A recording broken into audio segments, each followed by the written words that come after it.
Welcome, everyone. Great to see you all here today with us. We're going to get started in just a few minutes, but if you can, just follow the prompt on this first screen and introduce yourself in the chat. We'd love to hear from you and know where you're coming from.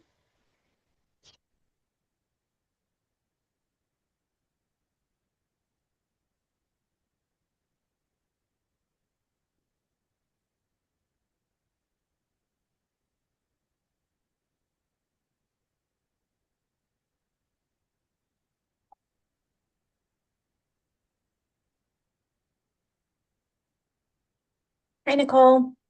Thanks for being here. Hey, Stephanie. Oh, horseback riding, Allison. I was just going to say, Stephanie, we're each other's people here. So I was debating between that and my other answer. So, oh, we've got guard. Man, I like this group. I feel like we should just all get together for a virtual coffee sometime. Goodness. Anything outdoors, I feel that. I've been going to the beach a lot Yes. to go for walks in our area. Yeah. All right. Some hiking. Love that. Hiking and puzzling. Oh, now we're speaking some of my language. I'm a winter puzzler. I love a good puzzle in the winter time. So Wonderful. I think we can get going. Oh, dinner on the patio. That sounds lovely, Sarah. mhm. Okay. Keep introducing yourself. We'd love to hear from you, love to hear about you and where you're calling from today. We're going to get going. Welcome to Risk and Resilience, a nonprofit guide to sustainable restructuring. As you're coming in today, please introduce yourself in the chat, your name, your title, and your favorite spring activity. My name is Joanna, pronouns she, hers. I'm on the marketing team here at Agility, and I'll be your webinar support today. Some technical information just before we get started. There will be time for participation throughout the webinar. Feel free to add your questions to the chat, and we'll do our best to circle back to them during the Q&A section at the end if we don't get to them live. Other times during the webinar, we'll ask you to participate in polls. Just select the option that best fits with your organization and your answer. We will be recording this and we will send an email out later this week with all of the follow-up information, including some tools and resources. So stay tuned for that. If you have to hop at some point, you will get the full recording. So don't worry about that. We will send that out to everyone. And without further ado, I'm going to hand things over to Allison Wyatt, who is our co-founder and managing partner here at Agility. Thank you, Joanna. I'm thrilled to be able to connect with all of these very fascinating people who have such exciting hobbies and interests outside of work. I wish that that's what we were talking about today, right? But we have, certainly some really hopefully helpful and robust content that we can share with you all to help what I know has felt like just such a tumultuous, challenging time. I'll share a little bit about the context, and you can go to the next slide if you want, Joanna, of just what we're noticing. So many of you might be familiar with Agility. We're a human capital consulting firm. We do work with hundreds of nonprofits across the country of all different sizes and all different issue areas, and at all different stages. And we've certainly noticed the unique cocktail of challenges facing our sector right now. I think that we are, I'm sure you're keenly aware of the increase in economic pressures that organizations are facing. In addition to just the economy being very erratic, there's been, more limited funding resources. We've seen lots of reports that the amount of funding available to nonprofits is in the decline. And then you layer the even more recent economic uncertainty on top of that, plus the chaos with federal funding, and you just kind of get the perfect storm, right? I think the other piece that we see as compensation professionals is the increase in the cost of living. And so there's pressure on organizations from employees to meet those increased costs that are very real. And then at the same time, you're being asked to do that with less and less resources. So there's a real pinch happening against organizations right now, and we see that with almost everybody. And obviously, there's a lot of uncertainty in the political landscape right now. Lots of just questions around how do you navigate all of the executive orders coming out that in many cases are really standing counter to the very mission and values of the work we all do, right? And then, of course, there's also just lots of changes and shifts happening in the landscape. We've seen so many different new tools with AI and just rapid. It feels like we're in this rapid, almost like AI data game or something like that, right? Because things are changing so quickly and so rapidly. So, in the context of these challenges, we are hearing a lot from our clients that they're trying to scenario plan and they're trying to figure out how do we navigate and steward the ship safely through what feel like very chaotic, uncertain times. Um, I'll share just a little bit about myself and my background. As Joanna mentioned, I'm one of the co-founders of Agility Consulting and the managing partner over our human capital consulting practice. I've been doing this work for about 20 years now. I started out in the private sector working at Time Warner and then transitioned into social impact work about 15 years ago, initially as the head of human assets for a national education nonprofit that was in a rapid growth phase. We grew from about, 6 to 57 staff during the time that I was there. And so in the context of that role, I had a couple of responsibilities. One was we were a national fellowship program, so I did a lot of recruiting, but I also designed our leadership development program for alumni and tried to help meet their needs as they navigated human capital challenges. So that was my introduction into kind of the unique challenges and constraints that the nonprofit space specifically faces when it comes to human capital strategy work. And that was really the inspiration behind my starting a firm that would help answer those problems on a larger scale. And so that's kind of how I got to where we are today. Who we are at Agility. So for those of you who don't know, there are kind of three main strands of the work that we do. We have an executive search practice that helps connect organizations with leadership that can help drive their mission and build the culture that they're looking to build. Our human capital practice focuses in two areas mainly. One is just thinking about how do you reward your staff? How do you compensate them?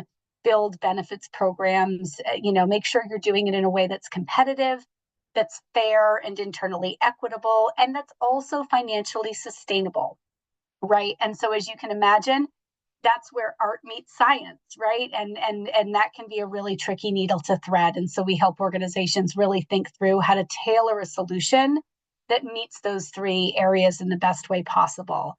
We also do a lot of work with organizations that are thinking about how do we redesign based on the new context. Over the past 4 years, a lot of that has been helping organizations prepare for growth and scale.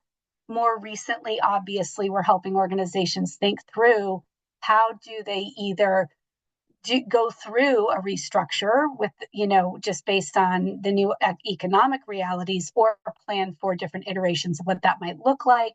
But we also help think about how do you build an organization that has succession planning, that has really compelling career pathways for staff, that's clear on what success looks like, and then keep track of, all of that over time and manage it over time.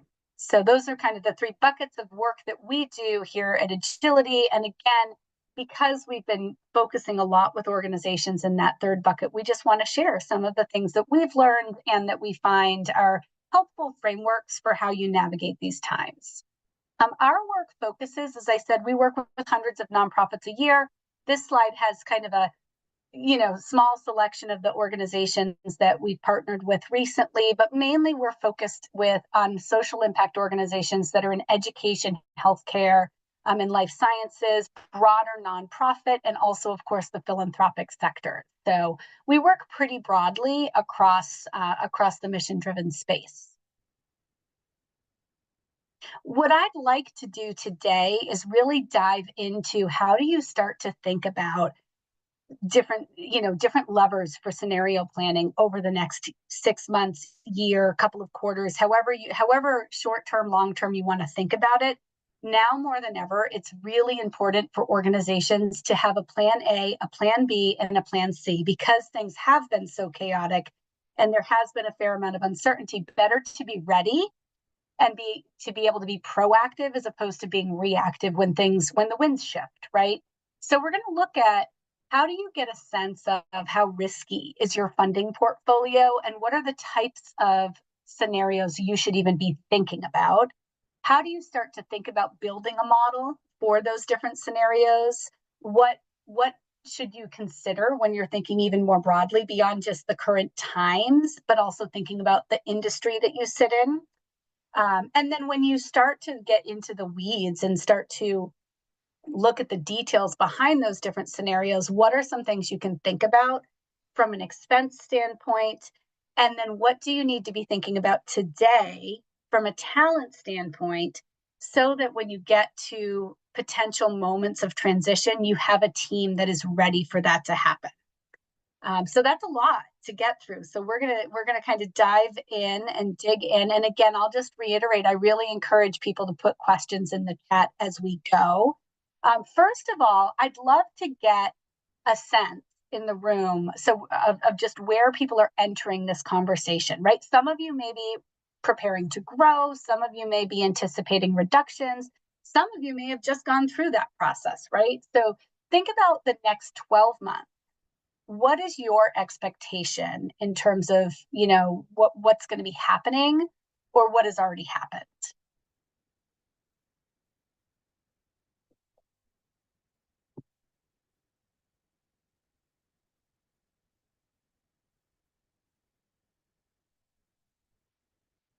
Great. And it looks like we have a pretty good mix. I know we still have a few folks that are submitting their responses, but it looks like over half are anticipating a reduction in the next 12 months, which is not surprising. Absolutely, that's something that many organizations are facing right now at this moment in time.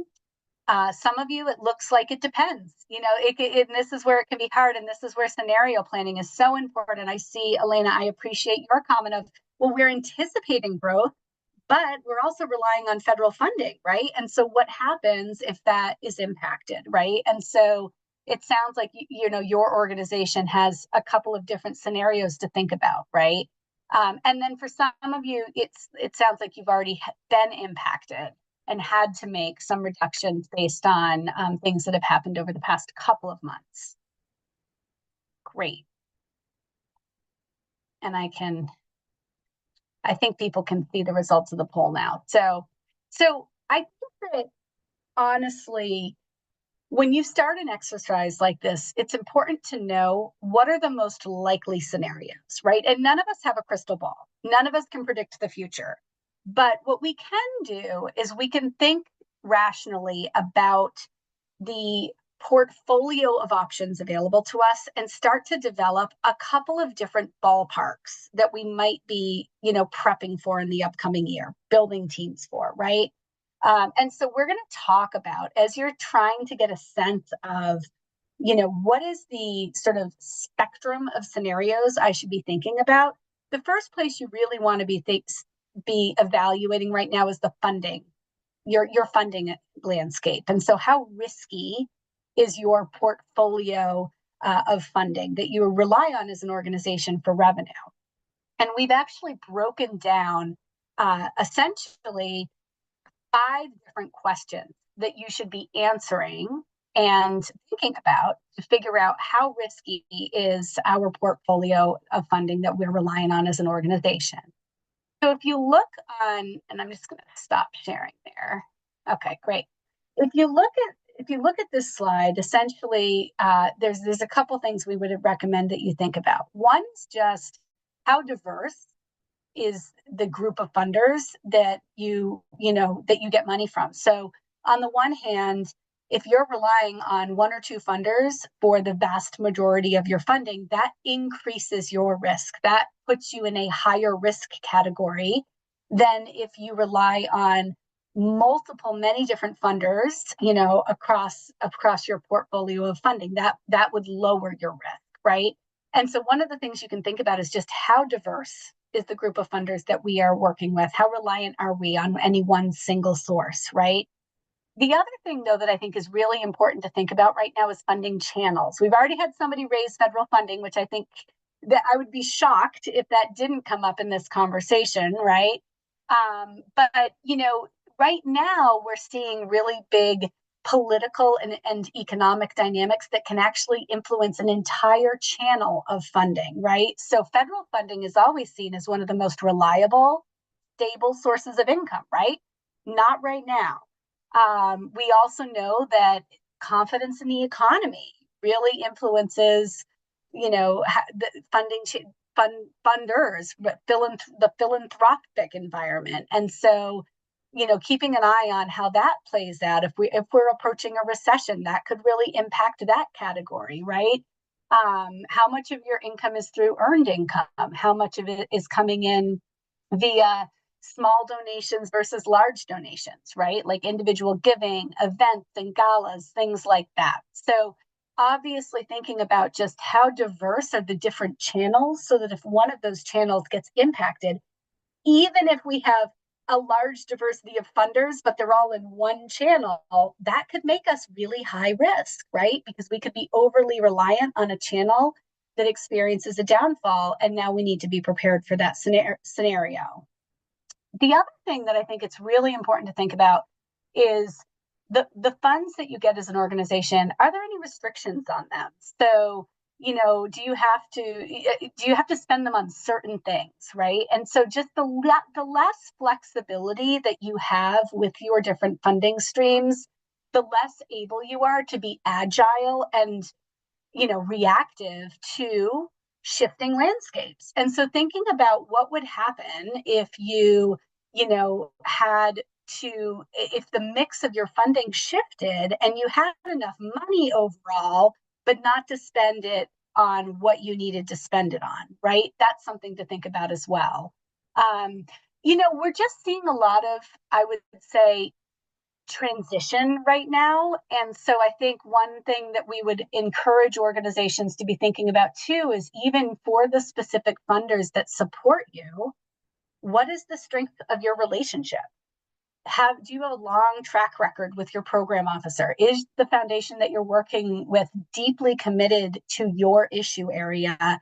Or is it something kind of new and emerging that's just pretty recent for them, right? Thinking about, if for example, your program officer just changed and it's a new person, like thinking about what are some of the things that are in flux right now, because that adds levels of risk to that specific, channel or funding stream. And then the other piece is a lot of times, particularly, your grants are going to be dependent on hitting benchmarks. And so how looking at your pool of funding, how much of it is contingent on your organization hitting specific benchmarks? And if it is, how ambitious are those benchmarks? Are these things that you have historically always hit in the past and have no concerns about? Were these stretch goals that might not happen, right? And so these are the types of things you want to be asking yourself. Now, how do you synthesize all of this information, right? So obviously, the more things you answer in the high risk column of this spreadsheet, the higher of your risk, right? Versus the more things that you feel are more accurately reflected in the lower risk side of the sheet, the lower risk you are. So how do you put all of this together and synthesize it? We actually are going to give you a tool that will serve as a good starting place. So when you go back to your normal day-to-day responsibilities after this session, we'll email you a tool that will essentially ask you a series of questions with a little bit more detail than what's reflected here. And that will actually give you a score, which will show you what we would we would synthesize the information in terms of how high risk are you. And so the next slide will show you an example of what that will look like. Essentially, are you extremely high risk? Are you overall medium risk? And are you overall low risk? And why is that helpful? I think that one of the things I'm noticing with clients right now is that we need to narrow down the set of options before organizations. I'm noticing a tendency that people are almost in analysis paralysis, right? And can't make decisions and can't move forward and just are overwhelmed by the number of potential of scenarios before them. The way this tool can be most helpful, even if it's not 100% accurate, right, is by narrowing down that universe of options. So this tool will give you essentially 3 categories. And based on the category you fall in, we have some recommended scenarios that you should be planning for. But I want to take a moment before I show you what those recommended scenarios are, just finger to the wind, based on what I've shared so far, what would you guess your organization would fall into? High, medium, or low? And just to remind you, A is high risk, B is medium, and C is low. A low score is lower risk.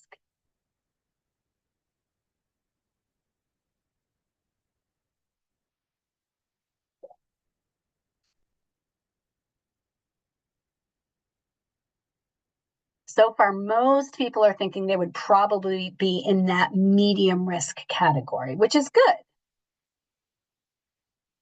A couple organizations think they may fall in that high risk category. And a few of you feel pretty comfortable, pretty confident. About a quarter of the organizations here are thinking that they're pretty low risk right now. Great. Well, let's look at what that means. So I would absolutely recommend that coming out of this session, you do the actual exercise and then see, do you still feel like, no, I think we're in a pretty good shape. I think we're in the low risk category. Or when you delve a little bit more deeply into that assessment, does that change things? So once you have a sense of what your level of risk is, that's when you can start to build some financial scenario plans. And you have to kind of take some guesses into the level of impact that each of those risk categories might have. And what we always recommend when you're doing scenario planning, again, there's 1,000 different scenarios that we could be planning for all of the time, right? But at the very least, you want to have your best case, your worst case, and then your most likely scenario. And the way this kind of overlaps with the funding risk level assessment is essentially the lower your risk, the higher the baseline is for your worst case scenario, right? We think in this environment, every organization should be doing some level of scenario planning for a potential disruption to their revenue streams, right? But you might not need to be planning for such extreme impact if you're in that really low risk category versus if you're in that high risk category, okay? And I do want to emphasize some of you may be facing potential growth, right? So you may be, have already gotten commitment for a large investment, right? And so you may actually be thinking about, okay, what if we continued to grow on that trajectory, but other sources were hit by 10%, right? What would that look like? So you can layer those things on top of each other and kind of come up with these 3 different scenarios. And I think that essentially the realm of what we're seeing, and I'm not exaggerating here, the realm of what we're seeing is organizations saying, we think we're going to be pretty consistent. We don't think much is going to change with our funding, to we need to be prepared for up to 40% of it to be impacted. Now, obviously, there are some organizations that are in even more extreme, dire circumstances than that, right? Being fully reliant on federal fund. There's a whole plethora of other options. But again, we're trying to kind of boil this down to the most common and most probably the most likely things to be scenario planning around. That said, there's other things you want to layer on top of this. So the one other thing I want to just mention here is that there are some really interesting shifts happening in industries. There's what I would like to describe as a lot of money moving. into different issue areas. So some of this was happening, honestly, even starting a year and a half to 2 years ago. We started to notice that there was money moving overall in the nonprofit sector. A couple things that you should keep in mind when it comes to this.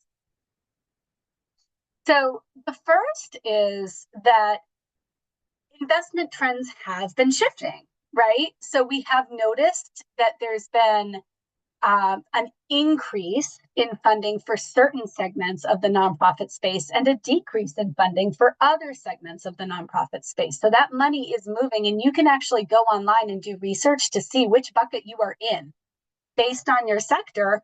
Is that one of the sectors that is increasing, or is it on the decline? And that gives you a sense of just more globally how much other risk is there, right?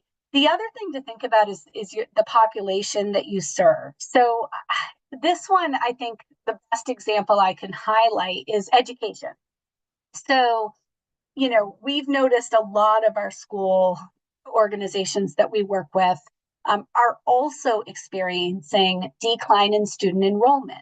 And that is simply partially related to the fact that people stopped having as many children at a certain point in time, and that's starting to catch up with us. And so we are, I believe last year was the largest graduating class that we are predicted to graduate for at least the next 20 years. And student population numbers are just going to kind of gradually go down for a period of time. That's really important to know if a part of your budget is based on the student headcount, right? And so things like that are really important to layer into this. And then obviously, there can be industry specific trends that are really unique to your specific context that you want to, certainly layer into this as well. Nicole, I'm happy to share more about the trends we're seeing. So and I would say, this is very finger to the wind, but we do a lot of compensation work, right? And basically, there's 3 reasons people come to us for compensation work. One, they're growing and they need to, update their program to be able to hire a bunch of people. 2, they're just coming in for kind of like their annual dentist appointment and just want to kind of like keep pace with the market. And so they're just kind of trying to make sure that they're keeping up with growth. Or 3, they're downsizing and they need us to help essentially redesign their compensation program to match the new structure. So anecdotally speaking, I can tell you that many of our clients that are in the healthcare, mental health space, environmental space fall in that growth bucket, okay? A lot of the organizations that are in the education, youth, and even I would say in some cases performing arts spaces are more in that experiencing more of the economic impact bucket, and a lot of them are downsizing. Now, again, that is not a scientific, analysis of the landscape. And I would actually imagine that there are some really good reports out there that we could pull and look at, but that's what we've experienced as a consulting firm, as an example, how we are seeing money move around in the sector. Workforce development seems to be increasing as well. There's just been a lot of movement happening. Unfortunately, early childhood education for a long time has been experiencing declines in funding. So again, it's not, oftentimes we look at the nonprofit space as this monolithic entity, right? It's a very complex, nuanced sector. And so even though I would say the trend is that the overarching pie of funding is decreasing, and I can show you the report that does show that has been declining for some time now, the slices of the pie are shifting. And so it is important to know whether your slice is increasing or decreasing in that context. Does that answer your question, Nicole? Great. You're very welcome. Okay, great. So let's go on. So my sense to this, and again, we're not here to say if, we're not here to say this needs to be like an exact science, because I think sometimes, again, organizations I'm seeing are kind of an analysis paralysis. So if I were in your shoes, what I think would be a helpful exercise is take that funding risk assessment and then do some research on these three components. And if they're positive, maybe you bump yourself up a level in your funding. Maybe you were high risk, but actually investment trends are positive in your sector, population is growing, and there's like some real focus and, interest in the field you're in. So maybe you go from high risk to medium risk. Or on the flip side, maybe you thought you were low risk, but you're realizing that your slice of the pie is shrinking and there are some trends that give you cause for concern. So maybe you want to plan as if you were a medium risk organization. That's how I would use this if I were in your shoes.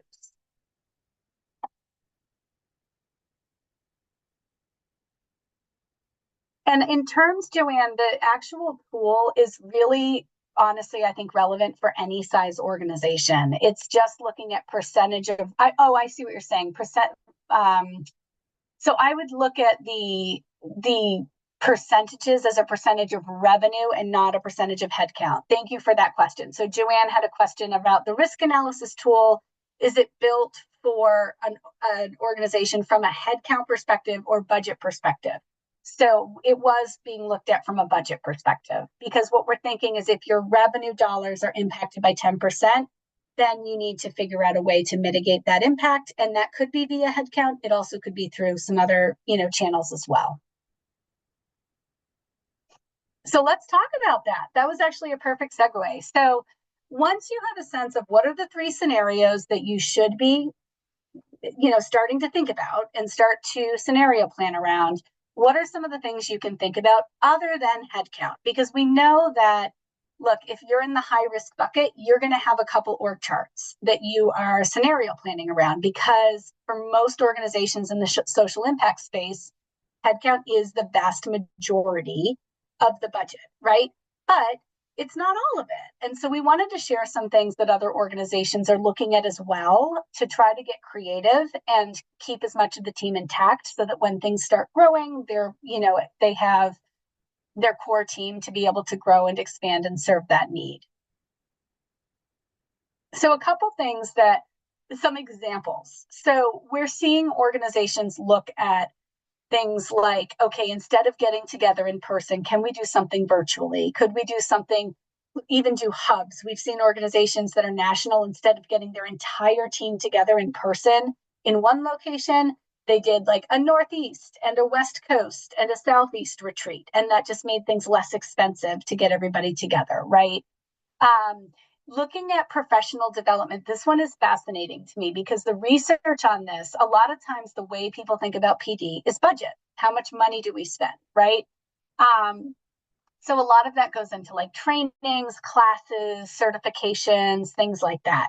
However, if you look at the actual research around professional development, really that should only account for 10 to 15 of your PD plan. And so even if you're not able to invest in those things for a time, you're still able to offer 85 to 90% of the most impactful professional development for your staff possible, right? And so things like mentoring programs, shadowing programs, stretch assignments, on the job learning assignments, networking opportunities, all of that is really great professional development to offer to staff that is, more cost effective than a class and things like that. So just be thinking about, is there, a way for you to do some of the things that you want to do for your people in a more cost effective manner where you still are able to demonstrate that investment and be growing them. We've seen a lot of organizations scale back on office space. I mean, obviously, this is a trend that started during COVID, but then over the 3 to 4 years post COVID, some organizations brought everybody back to the office. Now we're noticing that organizations are saying, hey, we could save money if we went back to a hybrid work arrangement, right? That's half the number of desks that we need on site or something like that. So if you have people in a physical office space, thinking creatively about not maybe eliminating it altogether, still having a place to get people together and for people to come in and collaborate, but maybe thinking about ways to scale back those expenses, could be something that you think about. I always think that, and I'm going to get the metaphor wrong, but there's a metaphor in life that if you can, cut 50% of the costs and still get 80% of the benefits, right? That's the types of stuff that I'm seeing organizations grapple with, like not letting good enough be like, or perfection be the enemy of good enough, right? And so there's some things that you can think about where maybe the return, the savings you get from cutting the expense is far greater than the impact on the actual return you get from the initiative. Um, Another thing that we're seeing, you'd be shocked at how many organizations have expenses that they don't even know what they are, right? Like, so really going through with a fine-toothed comb and making sure that we've seen organizations where they have, subscriptions to systems with functionality they're not even using, and they could literally cut their costs in half if they just downgraded to the subscription level with the features they're actually using, right? So like part of it is just really making sure. I think that over the past 4 years, everybody was growing so rapidly that there was a sense of everyone was so busy keeping up with that a lot of organizations didn't do that kind of annual review, and things have just gotten carried along. And so that's a great place to just start and do that sort of, holistic review of your expenses and see, are we really utilizing all of this, or could there be some cost savings here? The other thing, though, is making sure you have really good financial policies in place to manage expenses so that you have, good controls in place, that you have budget approvals, things like that, so that you also have your arms wrapped around how much money your organization is spending. I'm sure a lot of the larger organizations have those things in place, but even some of our medium-sized clients are still building out policies and things like that. This is a really important one. And then finally, I always think it's good to look at, again, sort of the level of expenditure versus the return on investment that you're getting. And so one of the things that your benefits broker should do for you for free is look at all of your utilization data. If you're paying a lot of money for benefits that nobody's really using, then maybe that's not the best investment for your organization to be making. So this is something that benefits brokers should be doing annually for their clients. They often can get complacent and miss that step. So just as benefits prices are going up along with everything else, it's good to do that analysis. And again, it's a utilization analysis to see how many people are actually enrolled, how many people actually utilize the plan. And this isn't just medical, dental, and vision. This is anything that you offer. Getting the utilization data is really, really eye-opening sometimes. Those are some examples. I think another bucket of expenses to think about is just, what can you put on the to-don't list, right? Like maybe a lot of organizations were investing a lot in like capacity building for growth, but if you're not going to be as large as you thought you were, like maybe you can put some of those things on the to-don't list for a period of time. And that allows some work to be just deferred or stopped, right? Maybe there are things that you can streamline or outsource. There's definitely a lot of new systems and technology that have brought a lot of efficiencies into the workplace. And this is a great time to look at, are you taking advantage of those things? Are there opportunities to take advantage of those things so that you're able to make sure you're really operating as efficiently as possible? You're going to come out of this exercise, okay, with a couple of different org charts. And I think the one thing that I will say is that, especially for the organizations in that 40% bucket, obviously the other thing you're going to have to look at is overlap in responsibilities, right? And we don't mention that. It's almost a no-brainer. I tried to give you guys ideas about some of the, other things you can look at other than the people, right? But obviously in that exercise, again, people expenses are the vast majority of our budgets. Most organizations are looking at that very carefully. They're looking at overlaps in responsibilities. They're looking for redundancies, things like that, right? And so you're going to come out of this exercise and you're going to come out with a couple of different org charts, okay? And then the question becomes, well, do we have, if we're going to essentially potentially be in a situation where we need to change people's jobs 6 months from now, depending on how things play out, do we have the people here in the organization now ready to take on those new jobs? Maybe you're thinking about combining two management level jobs into one, right? Or maybe you're thinking of asking some of your coordinators to implement some new systems and streamline processes and automate certain things, right? These are the types of things that happen in exercises like this. And so you're going to come out with these different org charts, and you're going to have to start thinking about what are the new things that I'm going to need to ask people to do in these new jobs, and do they know how to do them, right? And that's why this next phase is to really do what we call a talent skills analysis. So what this process is it's essentially looking at, again, what are the jobs that could potentially be impacted in your different scenarios, and what new skills would be needed for the new or evolved roles in your different scenarios. And then you can actually do an inventory of the skills you have in your organization, right? You can essentially give staff surveys and questionnaires. You can look at performance review data. You can do skill tests and challenges. There are platforms out there that will do this for you. You can do something yourself.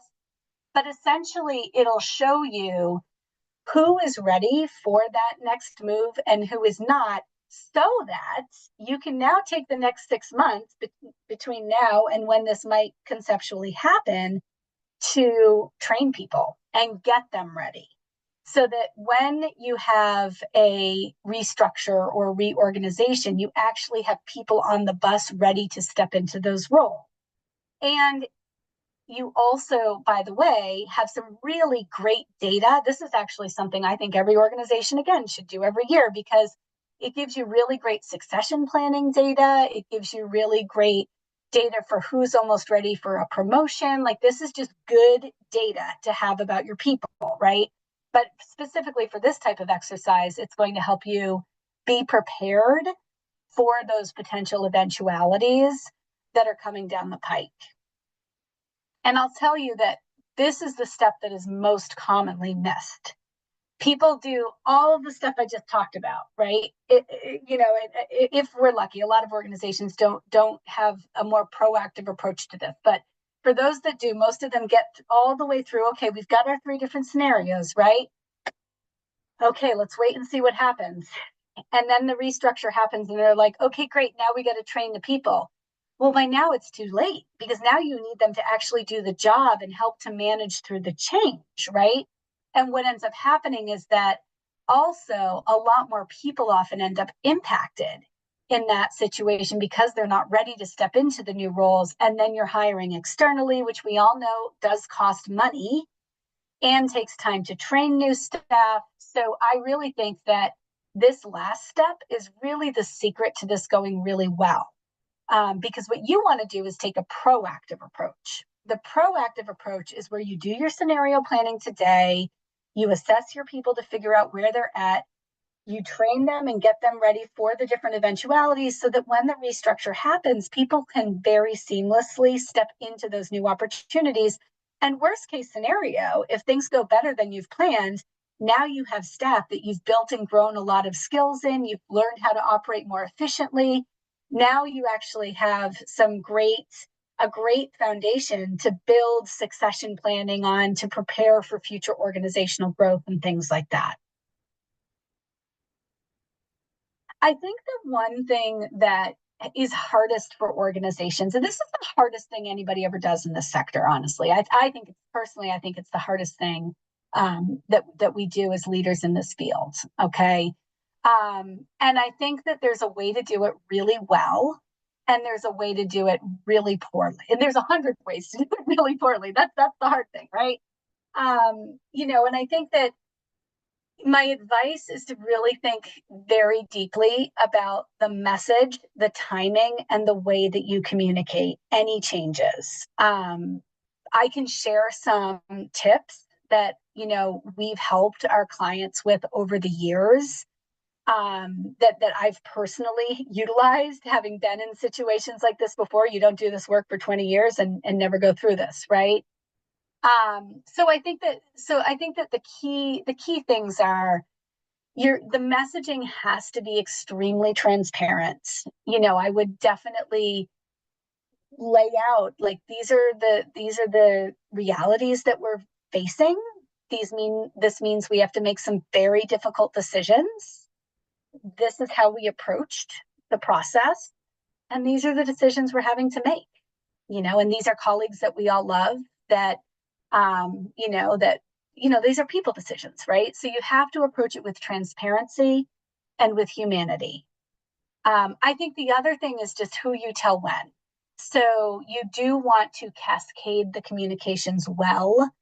What you don't want to do, and I'm not joking, I've seen organizations do this where they basically told the whole organization that this is going to happen. Then, like multiple days later, while everybody's like standing there anxious, is it going to be me? Is it going to be me? Told the staff that were impacted. And then, like a week later, told the managers. So now it's like totally discombobulated, right? So you want to cascade this really well. You want to make sure your executive leadership team knows, this first, that specific managers whose direct reports are going to be impacted know it next, and then the staff who are impacted know it after that, and then the full organization gets a broader message. And I think the other thing is just speed. I think that the more time between rounds of messaging, just the more anxiety and fear and discomfort you put people through, and B, the more people start to ask lots of questions and fill in the blanks, and all of a sudden the narrative just gets completely out of control. So trying to do those things very quickly, all in the span of 24 hours together, is really important. You don't want things to kind of get dispersed out in little bits and pieces. This next one is really tough for people to wrap their heads around, because I think it's really important. I think it's important that we're very realistic when we go into these exercises. What we want to avoid is multiple rounds, because that just becomes extremely demoralizing and difficult for the people who are left behind. It creates again a culture of anxiety and fear. Now, obviously, that's not always possible, right? Like, again, we don't have a crystal ball. We don't know what's going to happen. But I think it's important to err on the side of being comprehensive and not looking through the world with too rosy of glasses on, because, again, drips and drabs of this are just really demoralizing. Multiple rounds should only really be when something super unforeseen comes out of left field that you never could have predicted. I think the other thing is that you want to be able to treat the people who are left behind well. You don't want to do something that essentially forces you to cut so deep to the bone in other ways that, like, the staff who are left behind, now all of a sudden, like, everyone's getting either pay cuts or salary freezes, and there's no opportunity to do anything from a professional development standpoint. And everyone's losing all of their like administrative support, and like all, if basically this happens in a way that, like, you have to then essentially disassemble all of the good parts of your organizational value proposition, you're going to do some really long-term damage to the organization, and you're not doing the people who stay behind with you any favors. And then I think the last thing is making sure you do what you can to support anyone who's impacted. So offering job transition support, helping, them navigate the career, their next step, really is I think just the right thing to do. B, it helps everyone leave on such a more positive note. It protects your brand as an employer. And C, everyone who, again, stays with you will feel better about how this was carried out, knowing that their colleagues have been treated in a really respectful way and in a way with high integrity. So again, never like easy fun, but those are definitely some of the key pillars to doing this, the right way and really well. So I'm going to open it up for additional questions. We have about 11 minutes, and I've been keeping an eye on questions and chat, trying to answer as we go along, but I want to open it up for other thoughts. Let's see. And you're welcome to use either the question and answer feature or the chat feature. I have both open on my screen.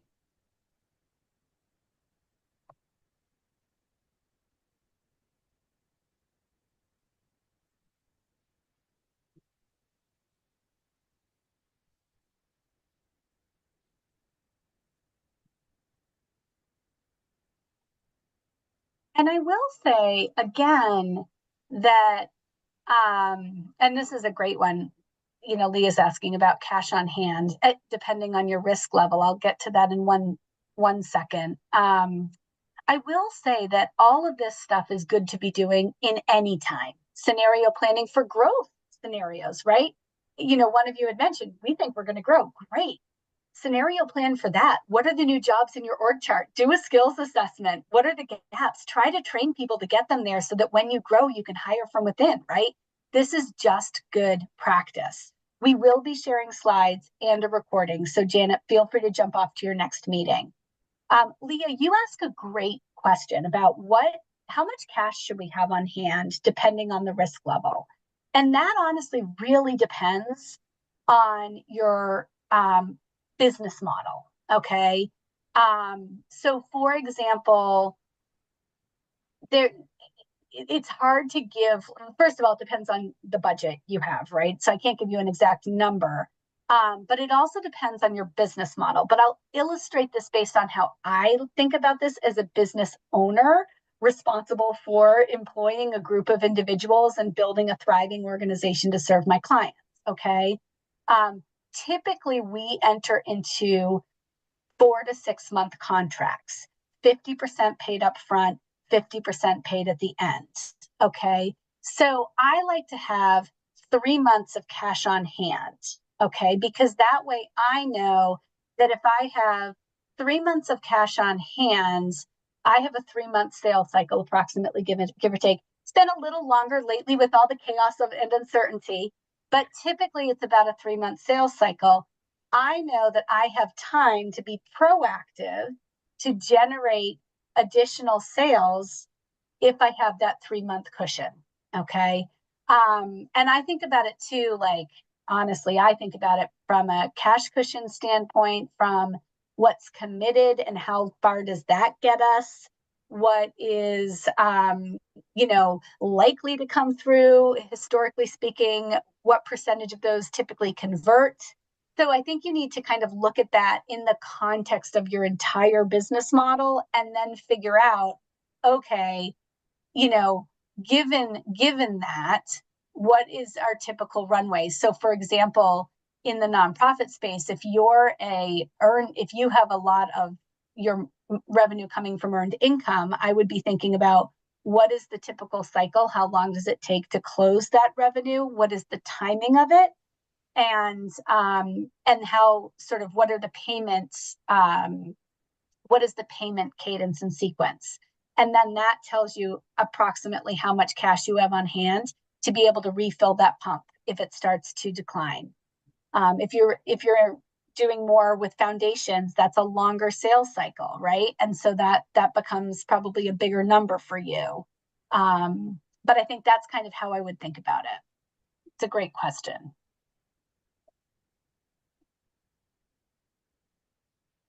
Great. Well, I am going to just reiterate that I really appreciate everybody taking this opportunity to come in and learn more about what, unfortunately, we're learning a lot about all of the different things that organizations are doing right now to navigate this. Please take our survey. This is a new content area that we're doing training on. We do a lot of consulting on it, but we tried to kind of tie it all together for a general audience. So we'd love to hear your thoughts on how helpful it was. And just as a reminder, we will send out the tool that we shared at the beginning. We will also send out a recording and a PDF of the deck. So feel free to reach out if you have any questions more specific to your organization that you didn't want to share publicly in the chat. You can book time with me or just reach out in any of those ways. And I feel like it's like, may the force be with you or something. It's these times. Take good care, everyone. Thanks so much, Allison. Thanks everyone for joining us today.